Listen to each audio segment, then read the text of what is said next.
Hi everyone, thank you Sarah. So it's my pleasure to introduce our speaker today, Maryam Rahat. Maryam is a registered psychotherapist working at Wesley Urban Ministries in Hamilton. She is their mental health and wellness specialist, and offers support in one-on-one and group setting. So Maryam's formal training is in psychology. She has an MA in clinical psychology, and she's had the opportunity to support refugees in different capacities, having worked as both a refugee resettlement worker and case manager. So today's presentation will draw on her real-life experience, her practical experiences in the field. So welcome, Maryam, and over to you. Thank you, Lorraine. Thank you, Sarah. Thank you, everybody who's joining us today. We're going to be talking about high expectations and how to handle high expectations in our interactions with refugee clients. I will be tailoring this presentation to people working as case managers, mental health workers, settlement counselors, and I'm hoping to hear some of your feedback and experiences at the end of the presentation. All right, so I'll start with a brief introduction.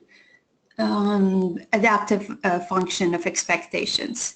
So in order to talk about unrealistic or high expectations, I'm going to very briefly talk about what functions expectations play for our clients and why is this a topic that's of interest to us settlement workers. So people build expectations based on past experiences in order to be able to make some sense out of present and future. So expectations in themselves are not a problem that we're tackling. They're actually adaptive and they help manage stress and anxiety. It's when they're unrealistic that they become a barrier towards settlement. So an example of a situation where one can use expectations in one's favor is when, for example, you're sending a child off to their first day of school. So it's a new situation. There's a lot of unknowns involved. So you can use start setting some expectations as to what's going to happen, what lunch I'm going to pack for you, what the teacher is going to want from you, how you're going to be expected to interact with other children, play with other children, what time you'll be taken to school, dropped off, what time you'll be picked up. So basically taking some of the unknown out of the situation as a means of handling stress and anxiety. So I use that example because of all the unknowns involved.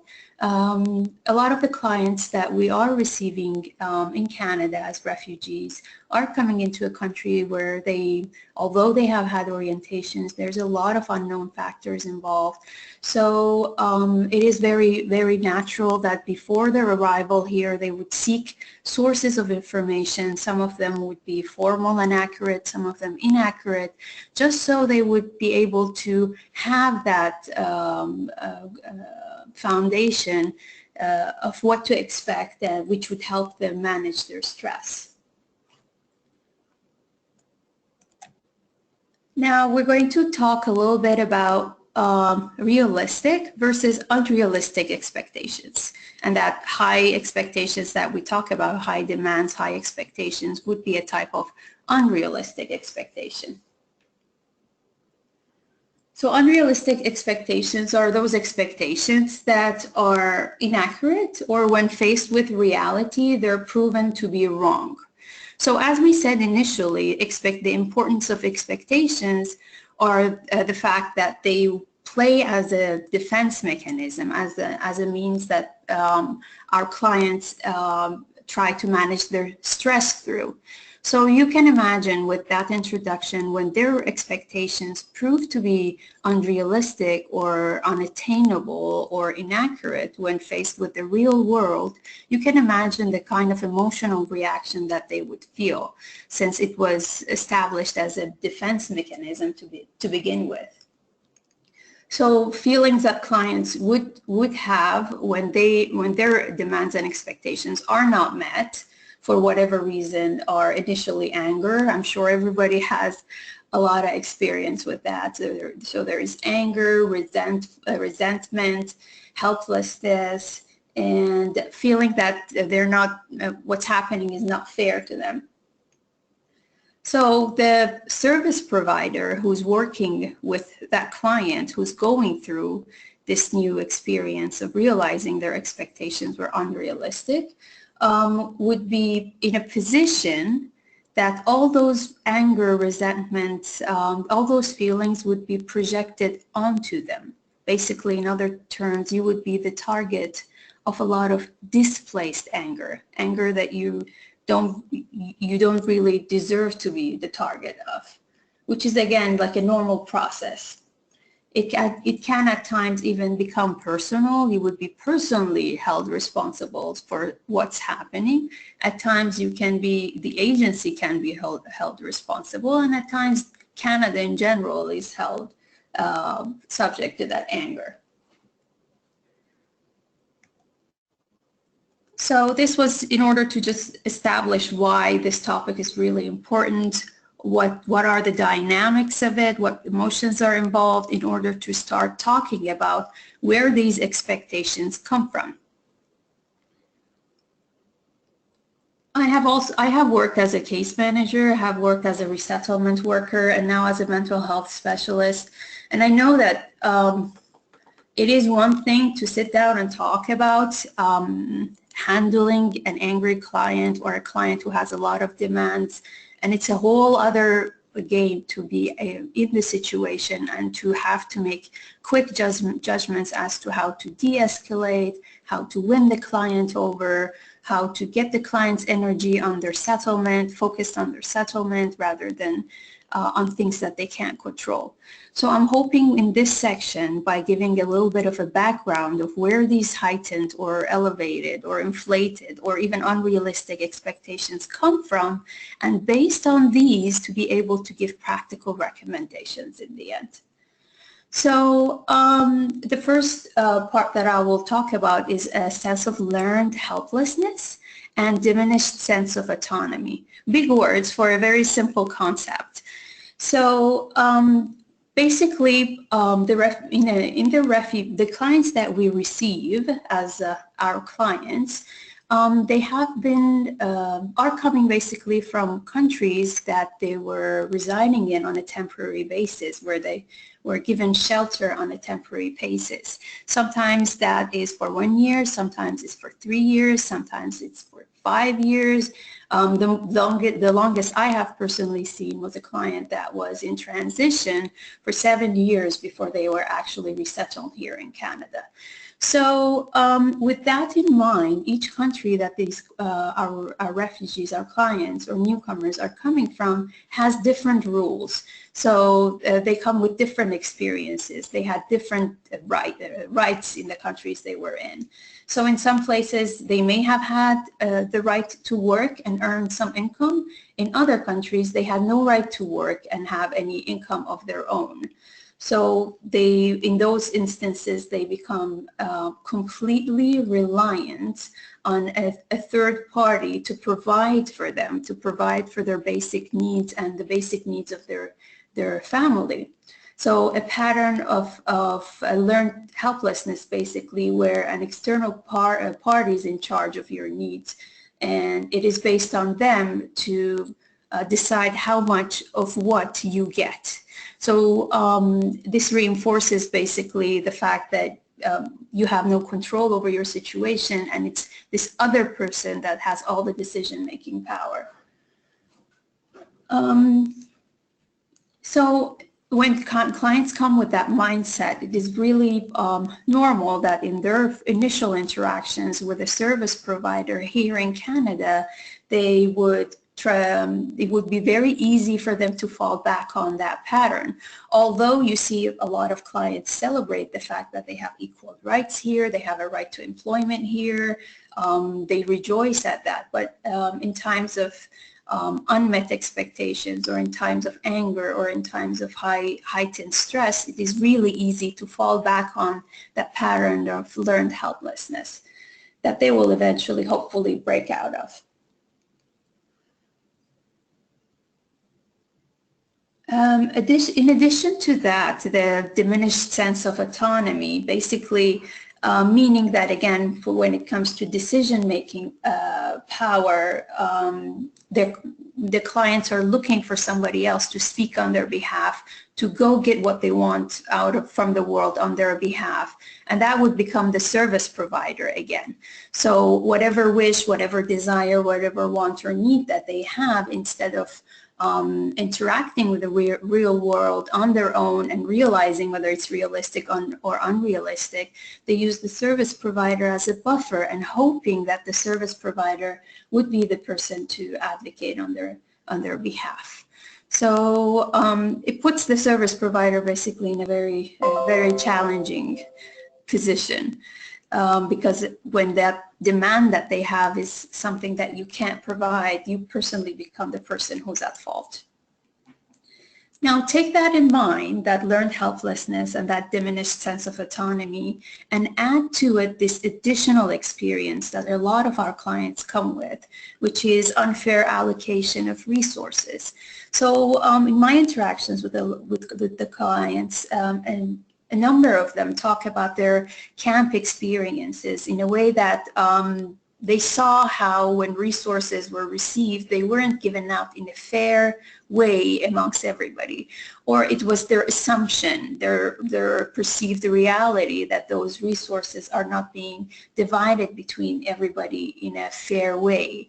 They share how they felt the people who were louder, the people who were more demanding, the people who were more persistent were the people who actually got more resources, whether it be food, whether it be location of shelter, whether it be clothing. So the people who actually fought harder got more resources. So this is another assumption that let's say this is another pattern of behavior that was reinforced in those environments where they thought that they couldn't do anything. They had no autonomy to do a lot of things on their own. Somebody else was the person who was providing for their needs, and that person wasn't dividing it in a fair way.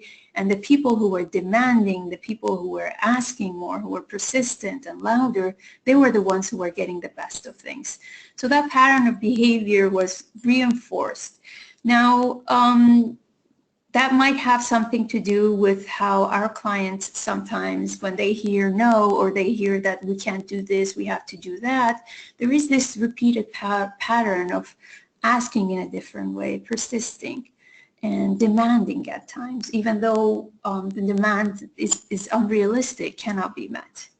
Now, this third part that I'm going to add will clear the picture in a better way. So we talked about how the sense of helplessness and how clients don't feel the autonomy to go ahead and meet a lot of the needs that they have.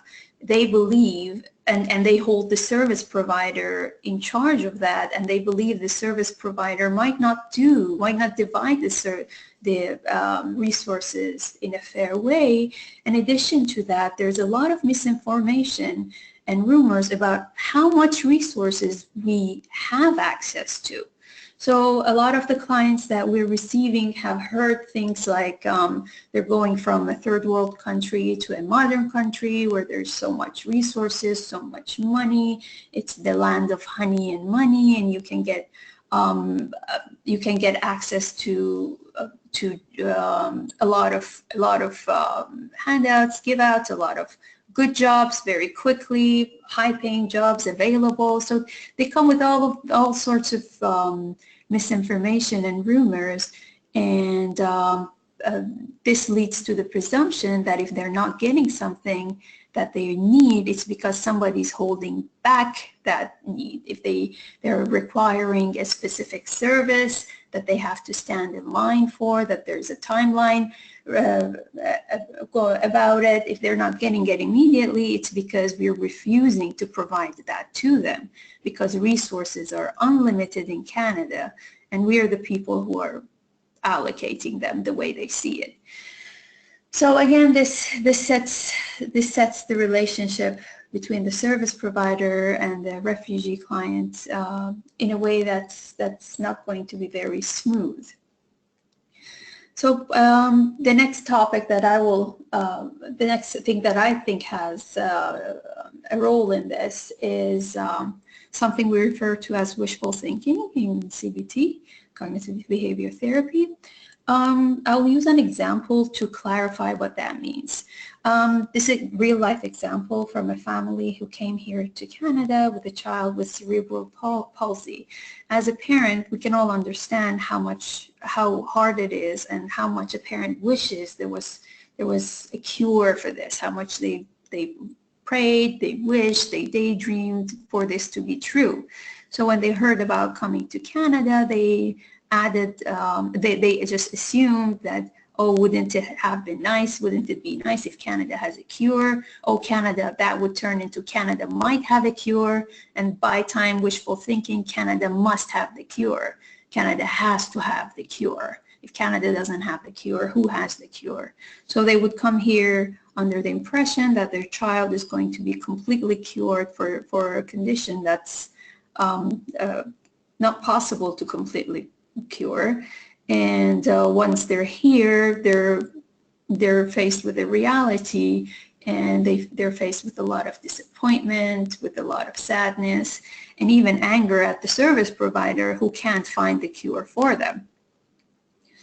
So this is a process of wishful thinking. Basically, in definition, it's when you have a need, a very strong need to think that something is true. So out of anxiety and desperation, you actually lead yourself to thinking that it's true in order to deal with the realities. So a lot of the clients come here with those presumptions. Especially, we see this a lot in clients who have high medical needs and high needs in general. So misinformation is covered. I'm going to just talk briefly about lack of information. Our refugee clients do get a lot of orientations before they actually land. They do have information about the healthcare system, about the school system, about the geography, about a lot of things that would give them a realistic understanding of what they're coming into.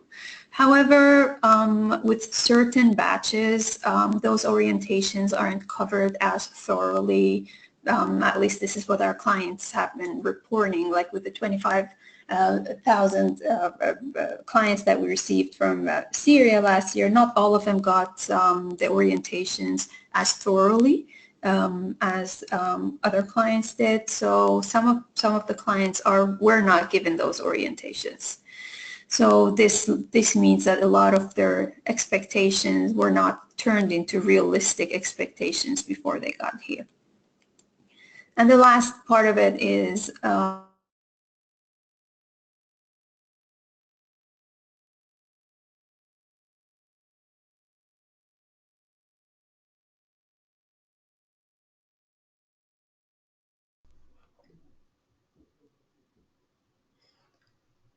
Maryam, are you there?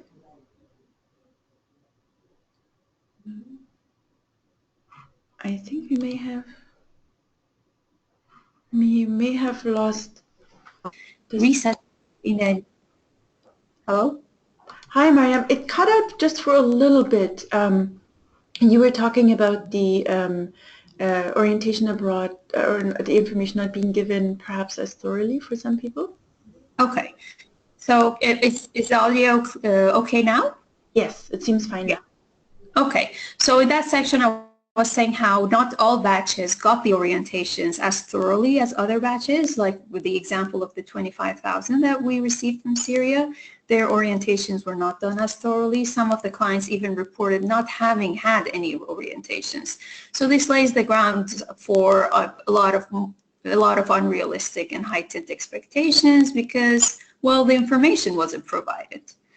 So the last factor was underestimating the challenge of resettlement, and I was talking about how resettling into a new country is difficult. It has a lot of ups and downs, a lot of challenges. Even for people who speak the language, who have found...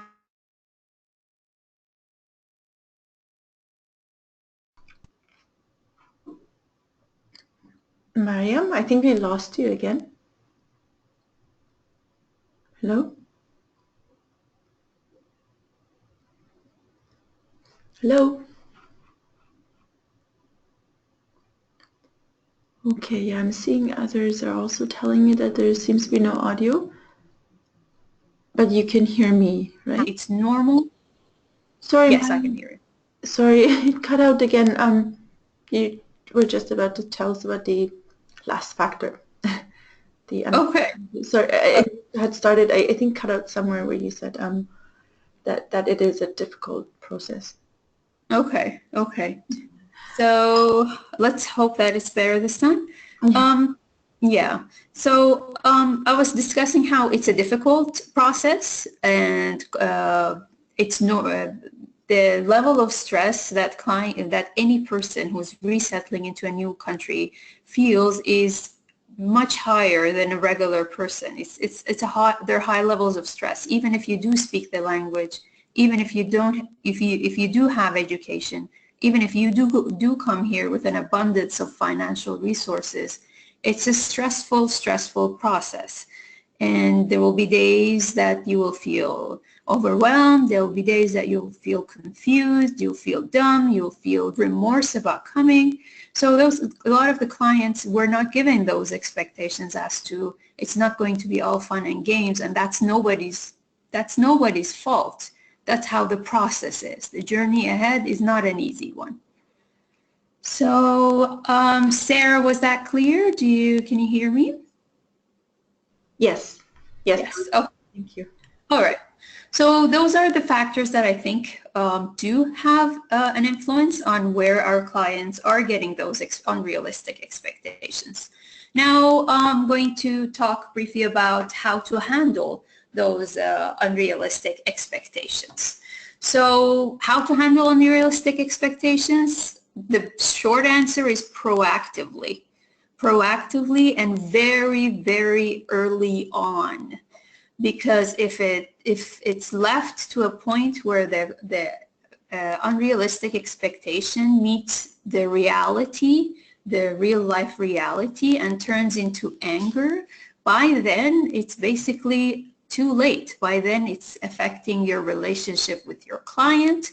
By then you're the target of displaced anger. By then the anger itself becomes a barrier towards settlement, because the client will spend a lot of time focusing on that actual anger, complaining about what the process is, and wasting a whole lot of time. So what do we mean by proactively? So reinforcing relevant, realistic expectations of the journey ahead. So if you give me one moment, So I use the metaphor of a journey when I speak with clients to simplify it. Meaning, like, let's say you want to go from point A to get to point B, when at point B you feel that a lot of your needs are met. So with that, we talk about how it's going to be the client who's going to be doing the walking. It's the client who's going to be taking all the steps one by one.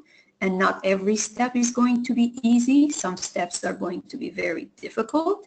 It is the client that has to look around along the way in the journey, try to learn the new skills that the client needs to learn, ask the questions that the client needs to ask, seek the information that the client needs to seek, and be prepared that at times they will be tired, be prepared that at times they would be looking back, and know that it takes time. Going from point A to point B takes time, and accept that it's going to take a lot of energy from them.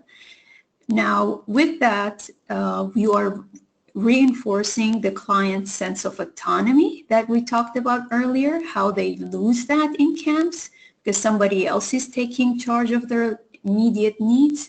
With that, you are giving the client a realistic expectation as to where they stand with regard to their journey. And with that, you also have an opening to talk about what your role is in this journey exactly. So you use this journey to normalize the sense of stress, the sense of being tired, the sense of being confused, all the things that the client will feel along the way, and will feel that they're feeling confused because somebody's not doing their job right. No, you feel confused because it's a confusing journey. They feel that they're exhausted because nobody's helping them. No, you're exhausted because it's an exhausting journey. So basically reinforcing the realistic expectation of what comes ahead. Now, with regard to what your role is, you can add details to that journey. If you're a person who works with housing, you can add relevant housing details to that. So if you help clients with finances, you can add details to that, but in a metaphoric way. It's a way that the clients can relate to, and helps along the way. So I think I covered point B and point A as well. We promote an acceptance of challenge, basically meaning difficulties are not catastrophes, are not anybody's fault. Having to, let's say, budget because money's not enough is something that's going to happen. It's going to happen at times. You give them the mental preparation, the mindset to go into situations with. Another thing, point C, is discussing communication. These are early on. How often are you going to be in communication with your clients? Is it going to be on a weekly basis? Is it going to be on a monthly basis? Is it going to be through a call? Are you going to be the person who calls the client? Is the client going to be the person who calls you? How long is it going to be for you to get back to them? How is it going to take for you to get back to them? Are you going to be taking voice messages? How is the communication going to be exactly? So you lay down the realistic expectations of not just the journey ahead, but of how much contact, access, and communication they're going to have with you along the way. So the client doesn't feel neglected. If the model that you're working, if it allows only for 2 contacts a month, then letting the client know ahead of time would avoid a lot of problems, because the client might be expecting weekly interactions with you. You explain your role very thoroughly, again, proactively, very early on. These strategies, I'm recommending them to be used maybe on the first session when you're talking about confidentiality, you're talking about boundaries. This is the time to have these conversations. So you explain your role. Where do you stand in this journey? Are you a provider of information? Are you a provider of emotional support?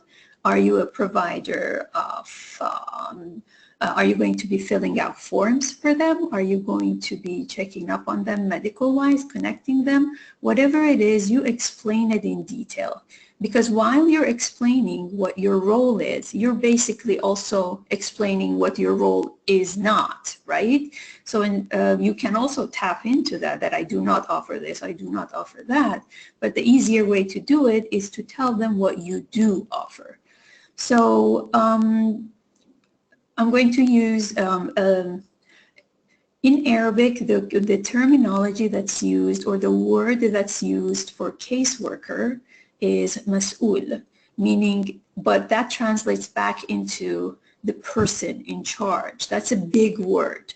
So when you explain to them what a caseworker basically does, from the get-go, you're bringing down the level of expectations that, hey, I'm not in charge of you. I'm a person who supports you with information, with services, yes, but I'm not in charge of you. So that gets lost in the translation, and you have to make a proactive effort to explain that yourself. And you also, this is a big thing, you talk about the goal of your services. So at Wesley, where I worked as a caseworker, the goal of the service was to teach the client to be completely self-reliant. So autonomous, basically completely independent. So you talk about the goal of the program from the beginning, that I'm going to be walking towards this with you. This is where we're headed. This is the goal. And if along the way the demands or the requests of the client are not things that are along those goals, you can go back and reiterate. So the next factor that I think if you proactively keep in mind, you can handle situations of high demands easier is education. By that, I don't mean school education. I'll use an example as to what I mean by that. So a client, let's say, demands that you help them get on, let's say, ODSP, when you know that the client does not qualify. And the client has this expectation that it is you who can get that done. And if you don't get it done, it's not because they don't qualify, it's because you're refusing. So these moments where realities clash with expectations are educating moments. In those moments, maybe instead of getting wound up in the back and forth with the client, maybe we can take a step back, look at the situation and see what's the piece of information that the client doesn't have that is making them demand this. Is it they don't understand the purpose behind ODSP? Is it they don't understand who it is for, where it is funded from, what is the purpose of it? So basically taking a step back and seeing what piece of information is the client missing. If they're applying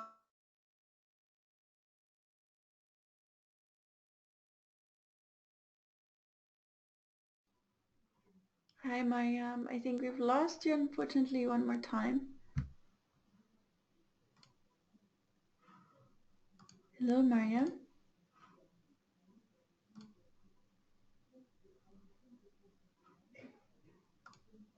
Maryam, are you there? I'm just going to type a question to her. stand on the same page with you. Sorry. Maryam, we had cut out for a little bit as well. Again, you were just talking about the information. Information. Sorry about that. I don't know why exactly it's happening, but it just cuts out and then you're back though, thankfully. Okay. All right. So we were. I'll try to summarize what I was talking about. Is when conflicts happen between the client's unrealistic demand and what the realities are, I was suggesting that the caseworker or the counselor take a step back and try to identify what is the piece of information, what is the missing piece that the client doesn't have, which and because of that lack of information, they're making that demand. I use the example of, let's say, applying for social assistance if they don't qualify for it. What is the information they don't have that they think they should be or they could be? So taking a step back and then providing that information completely and thoroughly, educating the client on the information that they're missing in order for them to be able to accept the reality better. Another example would be how clients get frustrated by wait lists for medical services. You take that chance to talk about how we have universal health care here. That means everybody has access to it, but that also means that everybody has to wait for their turn for it. It's fair, everybody waits unless there's an emergency. Like, you give the information that the client is missing in order to be able to accept the reality easier. Okay. So empowerment basically is a lens through which all of the work can be done. I was going to talk about something simple here, which is an example of filling out a form for a client that a client needs to fill out in order to qualify for a specific service. If the client cannot fill the form, it's okay. Can the client at least write their phone number down on the form, write their address down on the form, write their name down on the form? What part of it can they do on their own? And then you can add on to that. So basically that lens, like take that example and generalize it, doing everything through that lens, which gives the client the idea that it is you who is in charge of everything. I'm just supporting you on the side. If your desires, your wishes are for bigger, better things, well, then you personally have to work harder to get those bigger and better things.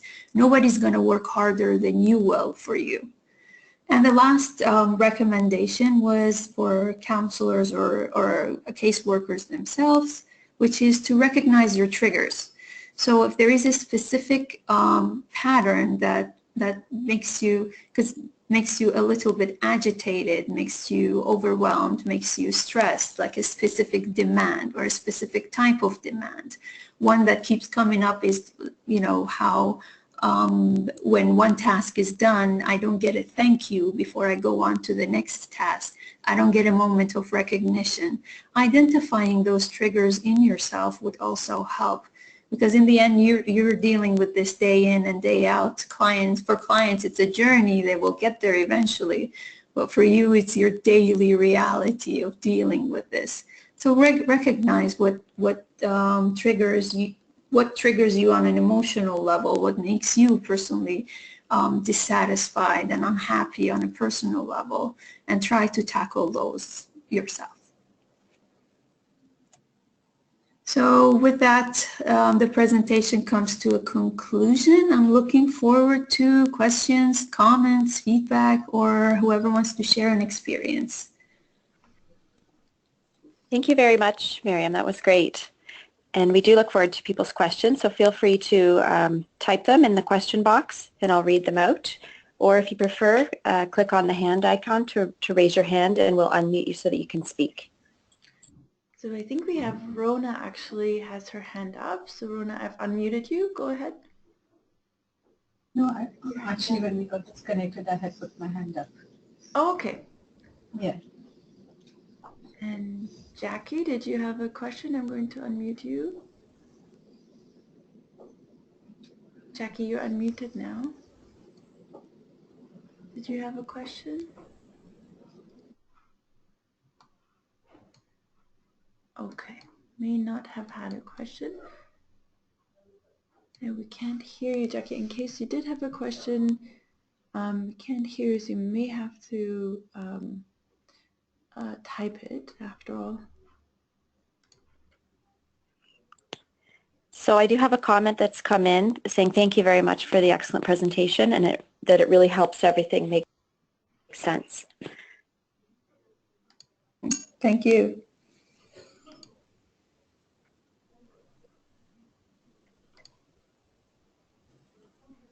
So it usually takes a couple seconds for people to write their questions. So just stay with us. Okay. We have a hand up from Sarah. Go ahead, Sarah. Yeah, I just want to say thank you so much. Really appreciate the presentation. It was really awesome. Yeah, I learned a lot from you and how to treat our clients who are coming from a different background and culture. I really enjoyed it. Thank you so much. Thank you. Thank you. You're absolutely welcome. And is there any strategy that you personally use that you would like to share? I'm an Arabic speaker as well, so I can relate to some. At least there's one comment that you have brought, or you said it in Arabic. So I kind of understood exactly what you're saying, and that's really touchy, and it's really amazing to see someone from the other side also have the same thinking, the same way I'm thinking, which is really great. Basically telling me that we're working toward a greater goal for the future to come, and really appreciate that, and hopefully that we'll keep on working together to reach our goals and make our clients to reach their goal in a very successful way. And thank you so much. All right. Thank you. Thank you, Sarah, for your feedback. So I do have a typed question here. It asks, how would you suggest dealing with misplaced anger once it has happened? Yeah, that's a biggie. So basically, if it gets to the point where misplaced anger is there, basically it means that it wasn't, the expectations weren't proactively handled. So when it gets to that point where the client is angry, telling them, hey, you're what you want I can't give you won't go anywhere. At that point, you have to resort to your listening skills. You have to let the client talk it, let the client feel that what they're telling you it counts. Like the client feel that what they're sharing with you counts. You're listening to them. Use empathy. If they're talking about a specific situation where they're going through a hardship, acknowledge that hardship. Use a lot of empathy and try to problem solve with the client, but after you de-escalate their feelings. Basically, you would be using your interpersonal skills before you start to use your case management skills and problem solving skills. Because otherwise you would have, it would take a toll on the client relationship with you. Thank you, Maryam. We have another question. It says, is there a specific CBT model that is used to adjust the wishful thinking mentality? For the wishful thinking, if the client is not escalated, basically if they're not extremely angry, if they're not unreasonably disappointed, you can use the challenging techniques that we use for any other maladaptive patterns of thought. Basically probing questions, leading the client to understand that what they're saying or expressing may not be the only way to look at the situation. But again, if the client is angry, if the client is disappointed, if you see visible signs of distress, then you would have to use empathy, listening skills, de-escalate the situation before you go anywhere near that. Thank you, Maryam. And they have a follow-up question to that. Does anyone have a scenario list of various unrealistic expectations that have come up? Would anybody have something to share? It would be best if it's put to discussion. Sure, and again, anyone who would like to address that, feel free to either type a response or raise your hand if you'd like to speak. I will share something that we keep seeing is the amount of contact they expect from service providers is way above and beyond anything.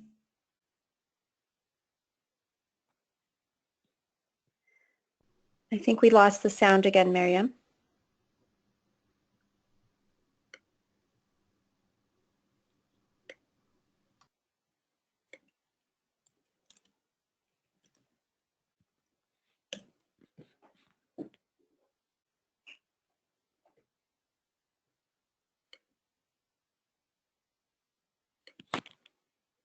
For healthcare, health referrals to specialists for healthcare is also another thing that keeps coming up.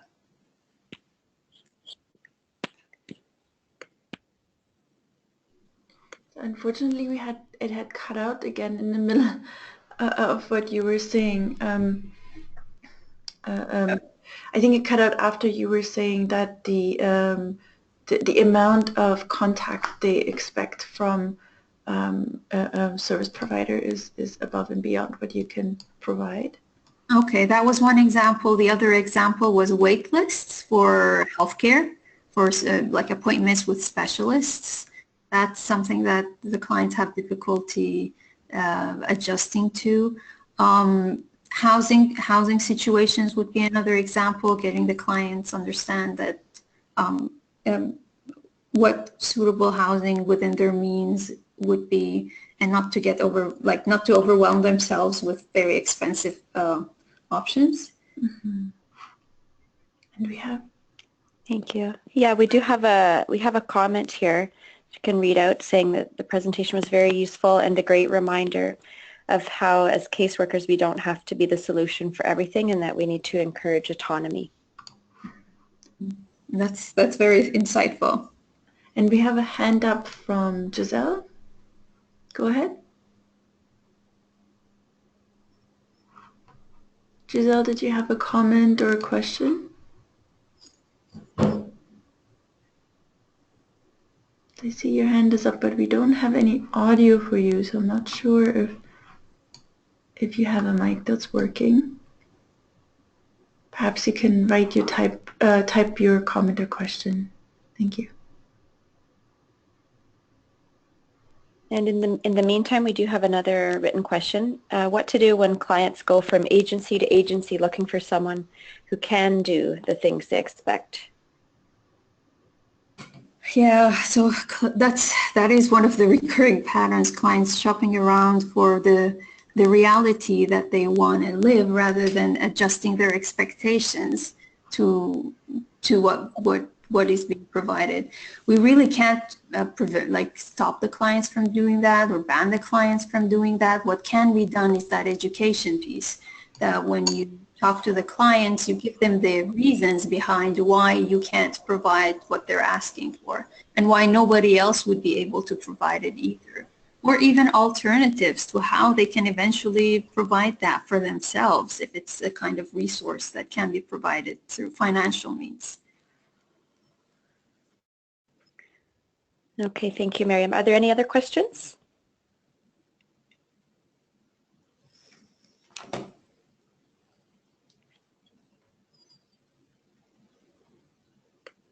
So far, just another comment, thanking you very much, Maryam, and saying that it was a very interesting and important topic to address.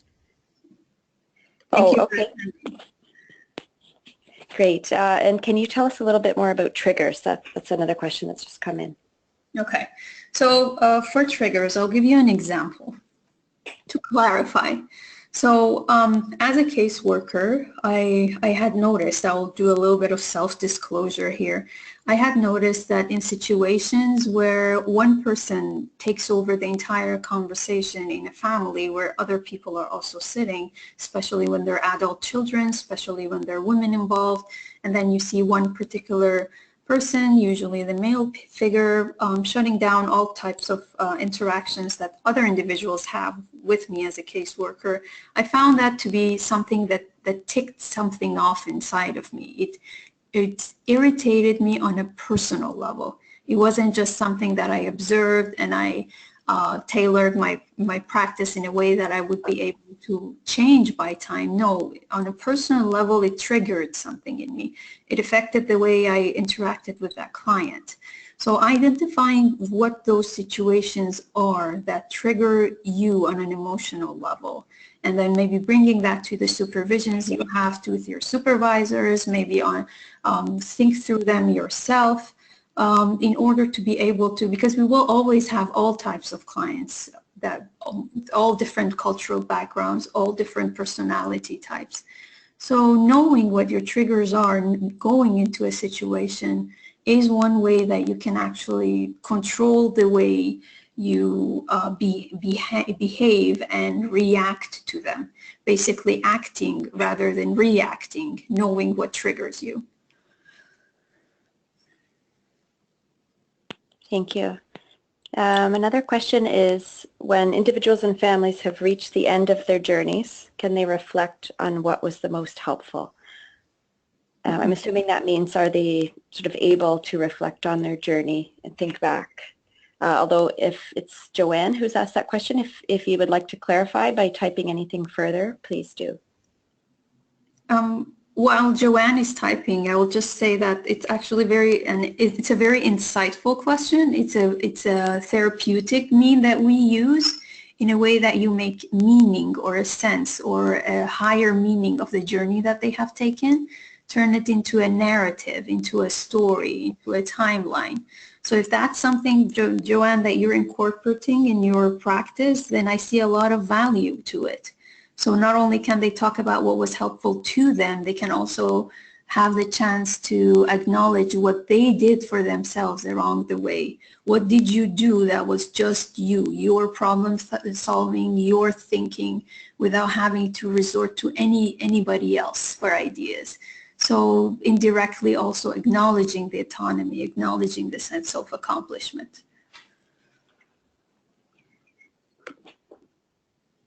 Okay, so I do have a follow-up question about that. So she says, I'm wondering what newcomers have found to be the most helpful from an expectation perspective. Helpful from an expectation perspective. I'm afraid I don't fully understand the question. Sarah, do you? I'm sorry, I'm not sure how I might rephrase it unless you'd like to add anything else. Joanne, feel free. I'm going to see if I can, I'll just unmute you, Joanne. Do you want to elaborate? I don't know if you have a mic. Oh, okay, she's typed another follow-up, Lorraine. Okay. So what do newcomers find helpful along their journey?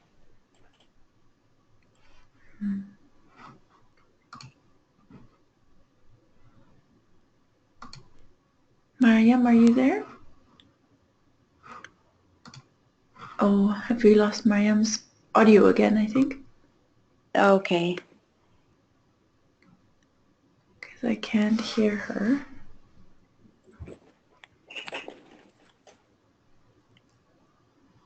Hi, Maryam, are you there? Yes, I'm here. Okay.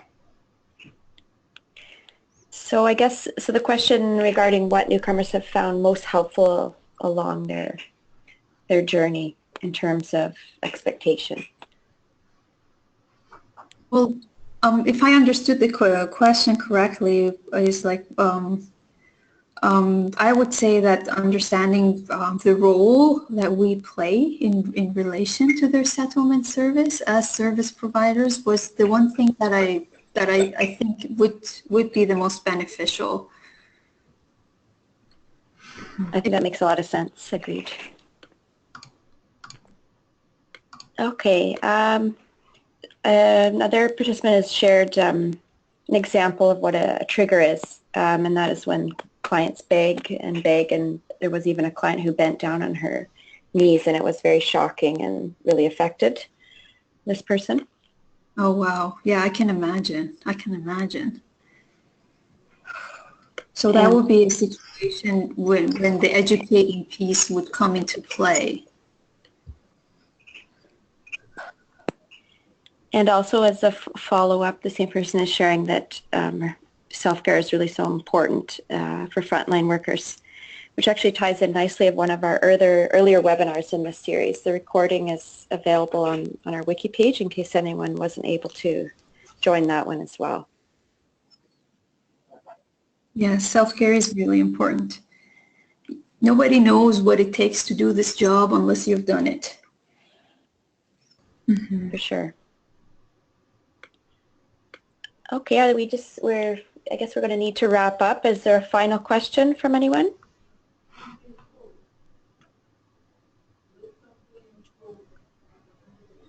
Perhaps. No, yeah, go ahead, Sarah. This is Sarah. Maryam, I'm wondering if there's if there are any other resources that you think are helpful for frontline workers within this context, and we can share them. We can post them on our wiki page as well. Or anyone else who's participating today found that there are certain resources that have helped you in responding to clients' heightened or unrealistic expectations, we can share them so that everyone can benefit as a community. That would be great. The private sponsorship training program is something that a lot of people might find interesting. So they have resource kits out there with suggested activities that can be used. So that will be something that, especially if we have any private sponsors listening in or people from other, from cultures where Arabic culture or that is new to them, or that I think that would be a useful one. Great, thank you. Yeah, I think that's it. Then just a thank you again, Maryam, so much. We know you have such a busy schedule, and this was really informative. And based on the few feedback comments that we've already received, everyone has really highly appreciated your insights and your experience and wisdom on this topic. So thank you so much for making the time. And thank you everyone for attending today's webinar. If you have any further questions, you can always reach us at refugeesettlement@ocasi.org. It's one word, refugeesettlement@ocasi.org. .org, and you will receive a follow-up email about 2 days after today's webinar. It's an automatic email that you get. There are several things in it. One is a link to today's webinar, as well as a list of upcoming webinars, which also includes previous recordings and a survey. We would really love it if you could take a few minutes to complete the evaluation survey. It's really useful for us and also interesting, I believe, for the presenters. We would really appreciate if you could complete it and provide your feedback. And our next webinar, anyone who's joined in today for this series for the first time, is happening next week on the 22nd. It's going to be about the sort of resources that might help frontline workers stay connected and up to date when it comes to immigration and refugee policy and program changes. So it's not actual updates, but it's how to stay up to date. And as I mentioned earlier, the link will be in the follow-up email, but if you can't find it, feel free to email us at refugeesettlement@ocasi.org. So on behalf of Ocasi and Maryam, thank you for joining us today and have a great rest of your day. Thank you. Thank you.